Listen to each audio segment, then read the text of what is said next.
سلسلہ ہے ذہنی آزمائش سیزن 10 اور سیگمنٹ ہے ایک بات توجہ کے ساتھ۔ آخری بار آپ نے اپنے بستر کی بیڈ شیٹس کب تبدیل کی تھیں؟ ہم زندگی کا 1/3 یعنی اگر عمر 75 سال ہے تو 25 سال بستر پر گزارتے ہیں، اور ایک سال میں سوتے وقت جسم سے تقریباً 27 گیلن پسینہ نکلتا ہے۔ نیو یارک یونیورسٹی کے مائکرو بایولوجسٹ فلپس کے مطابق ایک ہفتے میں یعنی ایک ویک میں کم از کم ایک بار بیڈ شیٹس ضرور تبدیل کر لیں یا دھو لیں، ورنہ آپ کا بستر جراثیموں کا بوٹینیکل پارک بن جائے گا۔ صفائی sanitation is one of the burning issues across the globe.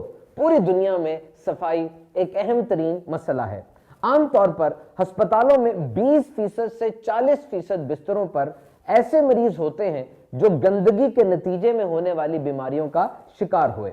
تجربے سے یہ بھی بات ثابت ہے کہ بنیادی صحت میں انویسٹمنٹ اور سرمایہ کاری کی جائے تو ملک سے غربت اور بیماری دور کرنے میں بہت مدد ملتی ہے۔ صفائی کے حوالے سے اہم ترین ہینڈ واش یعنی ہاتھ دھونا ہے، بالخصوص کھانے سے پہلے، واش روم یوز کرنے، چھینکنے کھانسنے کے بعد یا جب باہر سے گھر میں آئیں ہاتھ ضرور دھو لیں۔ بیماریوں سے حفاظت کے ساتھ ساتھ دیگر فوائد بھی حاصل ہوں گے۔ WHO کی گائیڈ لائنز کے مطابق ہاتھ دھونے کا سٹینڈرڈ طریقہ یہ ہے: سٹیپ 1، سٹیپ 2، سٹیپ 3،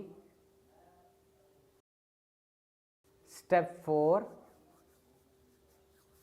سٹیپ 5۔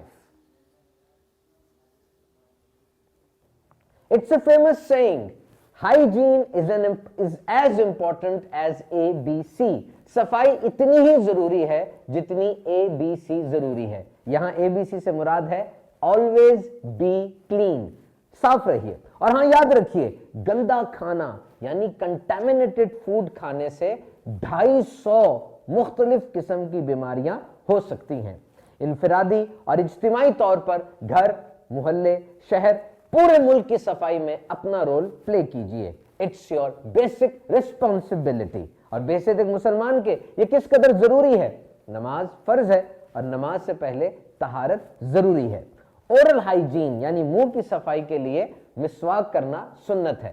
میرے آقا صلی اللہ تعالی علیہ وسلم نے فرمایا، صفائی نصف ایمان ہے۔ صفائی کا خاص خیال رکھیے، صحت مند رہیے۔